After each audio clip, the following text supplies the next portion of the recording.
My wife handed me divorce papers on a Tuesday morning. I was still in my work boots. I'm Gerald Harmon. I'm 66 years old. I built a construction contracting company from nothing. Just a used truck, a toolbox, and a willingness to outwork everybody else in the county. 38 years of marriage. 2 kids. 1 company. And apparently a wife who had been planning her exit for a lot longer than I knew. Let me back up. The first sign came about 6 months before the papers showed up. Carolyn started working late at the office. Now, she had been my company's internal accountant for 15 years, so late nights weren't unusual. But something felt different. She'd come home, eat dinner without saying much, and go straight to the bedroom with her laptop. When I asked how her day went, I got fine and nothing else. I told myself it was stress. We had a big contract in the works, a $1.2 million commercial build with Howard Finch's development group. The biggest deal I had ever negotiated. I figured Carolyn was buried in the numbers. Then I noticed she had changed the password on her phone. After 38 years together, you don't think much about things like that. You assume the best. This was the woman I had built everything with. She knew every number in that company, every debt we had ever paid off, every slow winter we had scraped through together. I trusted her completely, so I let it go. The papers came on a Tuesday in early March. I had just gotten back from a site inspection, still had concrete dust on my jeans. Carolyn was sitting at the kitchen table. She had printed everything out, had it in a neat folder, and slid it across to me like she was handing over a budget report. "Gerald, I want a divorce." She said it flat. No tears, no build-up, just those 5 words. I looked at the folder, then at her, then back at the folder. She wanted 50% of Harmon Construction. The house, both vehicles, the retirement accounts, all of it. Her attorney, a woman named Lorraine Voss, had already drawn everything up. Carolyn told me she had been very generous, that I should think about it, but not too long. I didn't say much. I told her I needed time to look it over. That night, I sat at the kitchen table alone and opened the folder. The legal language was dense, but the bottom line was simple. She wanted half of everything I had spent my entire adult life building. The company I had started with $4,000 and a handshake deal. The same company she had been managing the books for since 2009. Something didn't add up. Not emotionally. I mean, the numbers literally didn't add up. The week before, I had been reviewing year-end figures with my old friend Walt Briggs, who had helped me with outside accounting for over 20 years. Walt had flagged a recurring payment to a consulting firm I didn't recognize, Westgate Advisory. Walt thought it was probably a vendor I had forgotten about. I told him I'd check with Carolyn. Now I was sitting here with divorce papers, and Westgate Advisory suddenly felt a lot less like a forgotten vendor. I didn't sleep that night. Instead, I went to the office at 2 in the morning, sat down at the main accounting terminal, and started pulling files. Bank statements, transaction histories, 3 years of records. I copied everything I could find onto a hard drive before I even knew exactly what I was looking for. I just knew I needed to look. The next morning, I called Walt. "Walt, I need you to look at something, and I need you to be straight with me." He came over that afternoon. We spread everything out on the workbench in my garage. By the time we were 2 hours in, Walt had gone very quiet. He took off his glasses, set them on the bench, and looked at me. "Gerald, this Westgate Advisory outfit has been pulling money out of here for 18 months. I count at least $200,000 in transfers. $200,000. Moved out through invoice payments to a company I had never heard of, never approved, never signed a contract with. I sat there for a long moment. Then I picked up the phone and called my attorney.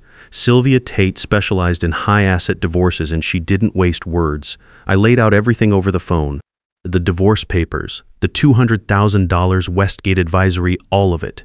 She told me to come in the next morning and to bring every document I had copied. Her office was downtown, 3rd floor of a brick building that had been there since before I was born. She shook my hand, sat me down, and listened without interrupting. When I finished, she leaned back in her chair and looked at the stack of files I had brought. "Do not confront Carolyn," she said. "Not yet. Don't let her know you've been looking. Can you do that?" I told her I could. She referred me to a forensic accountant named Lionel Grady. Quiet guy, methodical, wore reading glasses on a chain around his neck. But when he started talking about financial paper trails, he was sharp in a way that caught me off guard. He looked at everything I had brought and said he would need 2 weeks. He called me back in 1. Lionel laid it out on a conference table. Documents stacked in order, each one flagged with a small yellow tab. Westgate Advisory LLC was registered in Indiana. The registered agent was Brenda Cowell, Carolyn's younger sister. The money flowing into Westgate had been forwarded to a secondary account belonging to Philip Stout. I had to sit with that for a minute. Philip had been with my company for 8 years. I hired him when he was 37, coming off a rough patch, trying to get back on his feet. I trained him myself, taught him how to read blueprints, how to bid a job, how to manage a crew without burning people out. I had trusted him the way you trust someone you brought up from nothing. I had even talked about bringing him in as a partner someday. Lionel kept talking. He had pulled records from the company server, which I still had full access to at that point. Carolyn and Philip had been careful mostly, using personal email for most of their communication. But they had slipped a few times and used company accounts. Enough to establish the relationship, enough to show that Carolyn had known about the Howard Finch contract weeks before she filed the divorce papers. The timing was not a coincidence. She had waited. She had watched me work that deal for months, negotiate every clause, push through every delay. She had sat across from me at dinner while I talked about what that contract was going to mean for the company, for our retirement, for everything we had built. And the whole time, she had been waiting for the ink to dry so she could walk out with half of it. I don't have a clean word for how that felt. I'm not sure one exists. What I had was a choice. I could confront her, lose my composure, and hand her attorneys exactly the kind of scene they could use against me in court. Or I could be patient, think like a builder. You don't knock down a wall until you know what's behind it. I chose patience. I went home that evening and acted like nothing had changed. Carolyn asked if I had thought more about the papers. I told her I was still going through everything, that I wanted to make sure I understood it all before I signed anything. She nodded and went back to whatever she was doing on her laptop. That was the last normal conversation we had in that house. 2 days later, Sylvia filed a motion to freeze all company assets pending a full forensic audit. The motion was approved the same afternoon. Carolyn found out when Lorraine Voss called her. She came home that evening looking like the ground had shifted under her feet. She found me in the kitchen and asked what I had done. I protected what's mine, I said. Same as you were trying to do. She didn't have an answer for that. The first hearing was scheduled 3 weeks out. In the meantime, Sylvia and Lionel kept building the case. Lionel traced every transfer, every invoice, every wire. He documented the full chain from our company accounts to Westgate Advisory to Philip Stout's personal account. 18 months of transactions, clean and clear on paper. My son Everett flew in from Seattle the week before the hearing. He had called me when he first heard about the divorce, and I had told him the basics, not everything. When he sat down at my kitchen table and I showed him what Lionel had found, he didn't say much for a long time. Then he said, "I'm staying until this is over, Dad." My daughter Nadine had been pushing me toward the forensic accountant from the start. When I first told her about the divorce, her first question wasn't, "Are you okay?" It was, "Have you looked at the books?" She had her mother's instincts for numbers, which was one of those painful ironies you just have to accept and move on from. The night before the first hearing, I sat on the back porch for a long time. I had built that porch myself back when Everett was still in middle school. Carolyn had picked out the wood. We had argued about the railing design for about 2 weeks before she finally let me do it my way. It came out well. Everything I built came out well when I had enough time to do it right. I thought about that. Then I went inside and went to sleep. The courtroom was smaller than I expected. Wood paneling, fluorescent lights, 2 tables facing the judge's bench. Carolyn sat at the table on the left with Lorraine Voss and another attorney I didn't recognize. 3 people on her side, all of them in expensive suits. I sat on the right with Sylvia. Judge Patricia Odom took her seat and looked over both tables without expression. She was in her late 50s, reading glasses perched low on her nose, and she had the look of someone who had heard every version of every story and wasn't going to be impressed by any of them. Lorraine Voss went first. She laid out Carolyn's position clearly and confidently. Carolyn had contributed 15 years of financial management to Harmon Construction. She had kept the books, managed payroll, handled vendor relationships. Without her work, the company would not be where it was today. Therefore, she was entitled to 50% of the business, plus the marital home and shared accounts. It was a reasonable argument.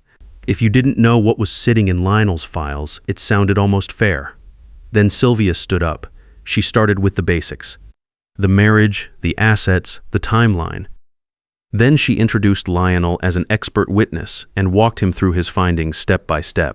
Lionel was calm and precise the way he always was. He explained what Westgate Advisory LLC was, when it was formed, who the registered agent was, and how money had moved from Harmon Construction's operating accounts into Westgate over an 18-month period. Lorraine Voss objected twice. Judge Odom overruled her both times without much deliberation. Then Sylvia introduced the secondary account. Philip Stout's name appeared on the screen behind the witness stand. I didn't look at Carolyn when that happened. I kept my eyes on the judge. Sylvia called Brenda Cowell to the stand. Brenda was Carolyn's younger sister by 4 years. She was a quiet woman, worked as a dental hygienist, had no background in finance or business. She sat down in the witness chair looking like she hadn't slept in a week, which she probably hadn't. Sylvia walked her through the LLC documents, asked her when she had signed them, asked her what she had been told they were for. Brenda said Carolyn had told her it was a business arrangement, that her name just needed to be on the paperwork for administrative reasons, that there was nothing to worry about. Had she known money was being transferred through the LLC? Brenda's voice dropped. No. She had not known. Had she ever met Philip Stout? Once? At a company party about 2 years ago, Carolyn had introduced him as a colleague. Sylvia thanked her and sat down. Lorraine Voss declined to cross-examine. Brenda stepped down from the stand and walked past the gallery without looking at her sister. Carolyn stared straight ahead at the wall. Judge Odom looked at the documents for a long moment. Then she looked at Lorraine Voss. Counsel, does your client dispute the financial records that have been presented? Lorraine Voss stood. Your Honor, we believe the transfers in question represent legitimate business expenses that were improperly categorized, and we would request additional time to produce documentation supporting that position. Judge Odom looked at her over the reading glasses. You've had 3 weeks since the freeze order was filed. What documentation are you referring to? Voss didn't have a clean answer. She talked for about 90 seconds without saying much. The judge let her finish. Then Judge Odom ordered a full forensic audit of all accounts connected to Westgate Advisory LLC, froze all assets pending the audit results, and continued the hearing for 6 weeks. She also noted for the record that the timing of the divorce filing, coming within days of a major contract signing, was something the court would be taking into account. That was the first hearing. Outside the courtroom, Everett fell into step beside me. He didn't say anything right away. We walked down the hall and out through the glass doors into the afternoon. When we got to the parking lot, he stopped and looked at me. You doing all right? I told him I was fine. He nodded. He knew me well enough to know that fine meant I'm still standing, which was the most I could offer at that point. The 6 weeks between hearings were quieter than I expected. Carolyn moved into the guest room. We passed each other in the kitchen in the mornings and said very little. The house felt like a waiting room. I went to work every day, checked in with Sylvia twice a week, and let Lionel finish his audit. Philip Stout stopped coming to work the week after the first hearing. He sent a text to the job foreman saying he had a family situation to deal with. I had Sylvia send him a formal notice of termination and a letter outlining the civil claim we intended to file. I didn't hear from him after that. Nadine drove up from Columbus on a Saturday about 3 weeks into the waiting period. She brought groceries and stayed for the weekend. We sat on the back porch Saturday evening, and she asked me what I was going to do with the house after everything was settled. I told her I wasn't sure I wanted to keep it. She said she understood. She was quiet for a moment, then she said, "Dad, I'm sorry this happened to you." I told her not to be sorry, that I was going to be fine, and I meant it. She didn't push it. We just sat there for a while as it got dark, and that was enough. The final hearing came on a Thursday morning in late May. The courtroom was the same room, same fluorescent lights, same wood paneling, but the atmosphere was different. Lorraine Voss looked like she had spent the past 6 weeks trying to build a case out of thin air, which is more or less exactly what she had been doing. Lionel presented the completed forensic audit first. Every transfer documented, every invoice traced, every dollar accounted for. The total moved through Westgate Advisory over 18 months came to $214,000. The audit also found 2 additional accounts that had not appeared in the original records, smaller amounts, but connected to the same LLC structure. Judge Odom read through the summary without comment. Then she looked up at Lorraine Voss. Does your client have any documentation supporting the claim that these transfers represent legitimate business expenses? Voss stood. She had prepared something. She presented 3 invoices from Westgate Advisory to Harmon Construction, each one describing vague consulting services. Sylvia stood up immediately and noted that all 3 invoices had been created within the past 30 days, after the freeze order had already been filed. Lionel confirmed on the record that none of the invoices appeared in the original company files he had audited. Judge Odom set the invoices down on her bench and looked at them for a moment. Then she looked at Carolyn directly, which she had not done before. Carolyn was sitting very still. She had worn a conservative gray suit. Her hands were folded on the table in front of her. She looked composed. But I had known her for 38 years, and I could see that she wasn't. Judge Odom began her ruling. The court finds that marital assets were systematically transferred out of the joint estate through a shell company over a period of 18 months. The registered agent of that company was a family member who has testified she had no knowledge of the transfers.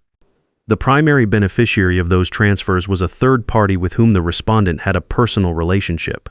The court finds this constitutes deliberate dissipation of marital assets and fraud upon the marital estate. She paused and looked at both tables. Here's the court's ruling. Harmon Construction remains the sole property of the petitioner, Gerald Harmon, in full. The $214,000 transferred through Westgate Advisory will be clawed back into the marital estate and factored into asset division. The petitioner will receive 62% of all remaining marital assets, including retirement accounts and liquid holdings. The respondent will cover the petitioner's legal fees in full, currently totaling $47,000. Spousal support is denied based on the respondent's demonstrated bad faith. She set down her papers. Lorraine Voss started to object. Judge Odom stopped her with a look. Counsel, your client created a shell company, funneled over $200,000 out of a joint estate, and then presented fabricated invoices to this court. I would strongly advise against pushing this any further. Voss sat down. Judge Odom banged her gavel. Divorce granted. Court is adjourned. I sat still for a moment after everyone started moving. Sylvia put her hand on my arm and said, "That's as clean a win as I've ever seen in this courtroom." I nodded. I didn't feel like celebrating. I just felt tired in the way you feel after a long job is finally done. Everett was behind me in the gallery. He shook my hand and then pulled me into a hug, which he hadn't done since he was a teenager. Nadine was there too. She had driven up that morning and hadn't told me she was coming. She just showed up. That's her way. Outside the courthouse, the 3 of us stood in the parking lot for a few minutes. It was a warm morning, the kind of late May day that reminds you summer is almost here. Nobody said much. We didn't need to. I signed the Howard Finch contract the following Monday. The project broke ground 6 weeks later. I was on site the first day, same as I always am. The house sold in August. I didn't fight to keep it. There were good years in that house, but there were also 6 months of eating dinner in silence and sleeping in separate rooms, and I didn't want to carry that around. I sold it and let it go. I found the cabin through a real estate listing that Nadine sent me. Small place on a lake about 40 miles outside of town. I had fished that lake when I was in my late 20s, just starting out, before there was a company or a mortgage or any of it. I had always told myself I would get back out there someday. It needed work. The deck was rotting, the insulation was worthless, and the kitchen was a bad joke. I fixed all of it over the fall and winter. Everett came down for a long weekend and helped me hang drywall. Nadine brought her family for Thanksgiving, and the place was loud in a way I hadn't heard in years. I didn't mind at all. I've got 14 guys on payroll now. The Finch project came in under budget and ahead of schedule. I started mentoring a couple of younger guys on the crew, early 20s, trying to learn the trade. I give them the same kind of straight talk I wish someone had given me at that age. How to bid a job without lying to yourself about the costs. How to build a reputation that holds up over time. How to know who to trust and how to recognize when you've got it wrong. That last part I learned at 66. But I learned it. I almost signed those first papers. The ones Carolyn slid across the kitchen table that Tuesday morning.